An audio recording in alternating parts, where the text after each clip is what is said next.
बच्चों यूक्लिड विभाजन प्रमेय को समझने के बाद अब हम समझते हैं यूक्लिड विभाजन प्रमेय के प्रयोग से हम क्या करेंगे, दो धनात्मक संख्याओं का एचसीएफ निकालेंगे, यानी कि एचसीएफ निकालेंगे लेकिन किसकी सहायता से, यूक्लिड विभाजन प्रमेय की सहायता से। अब किस तरीके से हम इसका एचसीएफ निकालेंगे वो हम कुछ स्टेप्स को समझ लेते हैं, उसके बाद आपके लिए एचसीएफ निकालना बहुत ही सिंपल हो जाएगा। तो ध्यान से इन स्टेप्स को थोड़ा समझ लीजिए। देखिए स्टेप 1 में क्या है, आपको दो संख्याएं मिलेंगी, सिंपल सी बात है। कितनी संख्याओं का आपको एचसीएफ ज्ञात करना है, दो संख्याओं का। तो देखो सबसे पहला आपको क्या काम करना है कि आपको दो संख्याएं, दोनों संख्याओं में से बड़ी संख्या को भाज्य मानना है और छोटी संख्या को आपको क्या मानना है, भाजक मानना है। पहली बात क्लियर होगी। अब एक एग्जांपल और हम साथ में लेते जाते हैं तो आपको बिल्कुल क्लियरली समझ में आ गया। मान लो हमने एग्जांपल ले लिया कि हमको 6 और 20 का क्या निकालना है, एचसीएफ निकालना है, और वो भी किसकी सहायता से, यूक्लिड विभाजन प्रमेय की सहायता से हमको इसका एचसीएफ निकालना है। ठीक है, तो हम क्या करेंगे, सबसे पहले स्टेप को यहीं पे हम फॉलो करते जाएंगे और आपको ये स्टेप समझाते जाएंगे। देखो दोनों संख्याओं में से बड़ी संख्या को आपको भाज्य मानना है और छोटी संख्या को भाजक मानना है। अब क्या होता है भाज्य, ये हम पहले समझ चुके हैं। ठीक है, यानी कि बड़ी संख्या को भाज्य यानी ए मानना है, बड़ी संख्या को क्या मानना है, आपको ए मानना है। यानी ए का मान कितना हो गया 20 और बी का मान कितना हो गया 6 हो गया। यही तो बोल रहा है वो कि बड़ी संख्या को आपको ए मानना है और छोटी संख्या को क्या मानना है, बी मानना है। उसके बाद क्या करना है, दूसरा काम, ए में आपको बी का भाग देना है। दूसरे स्टेप में देखिए ए में बी का भाग देना है। बहुत ही सिंपल तरीके से हम बता रहे हैं आपको, ए में क्या करना है, बी का भाग देना है। तो हम क्या करेंगे, बड़ी संख्या में 20 में कितने का भाग दे देंगे, हम 6 का भाग दे देंगे। क्लियर। अच्छा 20 में 6 का भाग देंगे तो देखिए क्या प्राप्त होगा हमको, 6 18 2 प्राप्त हो गया। क्लियर, भाग दे दिया हमने। जब भाग देंगे तो हमको क्या प्राप्त होगा, दो चीजें प्राप्त होंगी। क्या होता है, देखिए जब भाग देते तो आपको भागफल क्यू प्राप्त होता है और शेषफल क्या, आर प्राप्त होता है। क्लियर, दोनों बातें होगी। अब आपको क्या क्यू प्राप्त हुआ है, आर प्राप्त हुआ है, ये देख लेते हो। देखो भागफल का मान कितना है, जब 20 में 6 का भाग देंगे तो भागफल आपका कितना आएगा, क्यू का मान आएगा 3। ठीक है, और शेषफल का मान, आर का मान कितना आएगा, यहाँ पे 2 आएगा। क्लियर, ये बात होगी। ये आपके दो स्टेप क्लियर हो गए, पहला स्टेप और दूसरा स्टेप क्लियर हो गया। ठीक है, ये आपको करना है। अब ए बी क्यू आर के मान को आपको किस में रखना है, यूक्लिड विभाजन प्रमेय का, यानी ए बराबर बी क्यू प्लस आर में रख देना। ये बात याद रखनी है। जो भी आपको पहले दोनों संख्या को भाग देने के बाद इन सभी मानों को आपको इसमें रखना है। ठीक है, ए बराबर बी क्यू प्लस आर। तो हम लिख लेंगे यहाँ पे ए बराबर बी क्यू प्लस आर। अब हमारे पास सभी मान है, इन सभी मानों को हम इसमें रख देते हैं। तो ए का मान कितना है 20। ठीक है, बी यानी भाजक कौन है यहाँ पे 6 जिसका भाग दिया है, और आंसर कितना आया था 3, और शेषफल कितना आया था हमारा 2। क्लियर बात हो गई यहाँ तक, ये हमने लिख दिया। आपको सभी सवाल में यही करना है। ठीक है, ये रख दिया।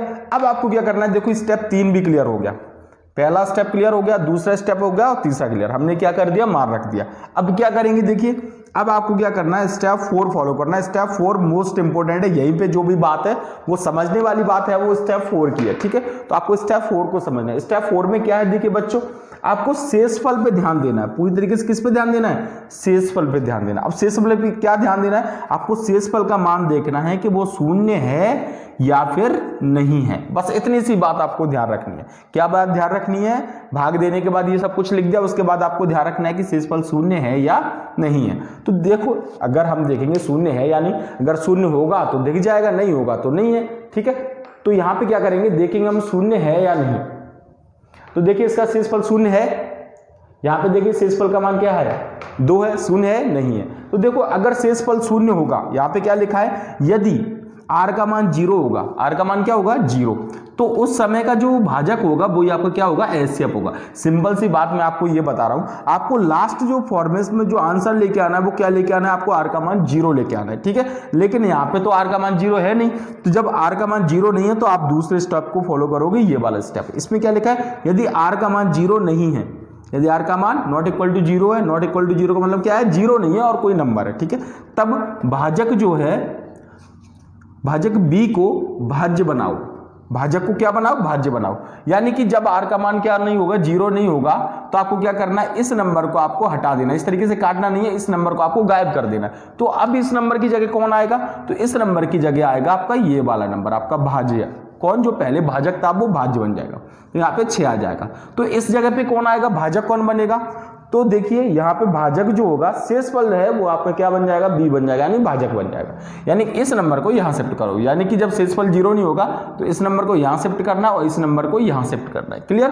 तो क्या करेंगे, 6 आपका यहाँ आ गया और 2 आपका आ गया यहाँ पे, ये नंबर को भूल जाओ आप। ठीक है, ये बस इतना सा काम करना। अब क्या करना है आपको, फिर से आपको स्टेप 1 में जाना है। ठीक है, ये काम करने के बाद शेषफल 0 नहीं है तो दोबारा से आपको वही काम करना है। ठीक है, देखो तब तक आपको ये वाला स्टेप फॉलो करना है जब तक कि आपका शेषफल क्या नहीं हो जाए, 0 नहीं हो जाए। ठीक है, तो अब करते हैं हम यहाँ पे।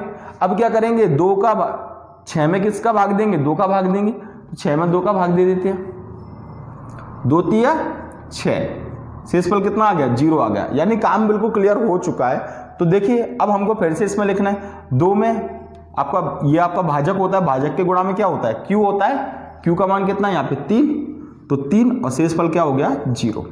क्लियर हो गया यहाँ तक? अब देखेंगे फिर से आपको यही काम करना है। जब ये काम कर दिया, शेषफल 0 है कि नहीं, शेषफल 0 है। और शेषफल 0 तो कौन सी कंडीशन होगी, पहली वाली होगी। जब शेषफल 0 होता है तो बस आपका आंसर आ गया। तो उस समय पर जो आपका भाजक है वही आपका क्या होगा, एचसीएफ होगा। उस समय पर जो आपका भाजक है वही आपका क्या होगा, एचसीएफ। इस सभी को आपको नोट भी करते जाना है। ठीक है, तो आपका उस समय भाजक कौन है, 2 है। ठीक है, जब शेषफल 0 हो उस समय पर आपको भाजक को देखना है। जब शेषफल 0 आया उस समय पे क्या देखना है, भाजक। तो इस समय पे 0 शेषफल है और भाजक आपका कौन है, 2 है। ठीक है, तो यहां हम बोलेंगे यहाँ r बराबर क्या है, 0 है और भाजक क्या है इस समय पे, भाजक है आपका 2। भाजक कितना है, 2। अतः बस एचसीएफ हो गया। तो एचसीएफ किस किस का एचसीएफ निकाल रहे हैं हम, 6 और 20 का। कितना आ गया, ये आ गया 2। तो यही हो गया आपका आंसर। कुछ इस तरीके से हम क्या करेंगे, इस यूक्लिड भाजन प्रमेय की सहायता से हम क्या करेंगे, 2 नंबर का एचसीएफ निकालेंगे। तो सभी स्टेप को आप फॉलो कर लीजिए, इन सभी को लिख लीजिए अपनी कॉपी में और फिर उसके बाद इस तरीके से आप प्रैक्टिस कीजिए, आपका आंसर पक्का आ जाएगा। क्लियर? तो बस नोट कर लीजिए इसको। अब बात करते हैं हम अगले क्वेश्चन की।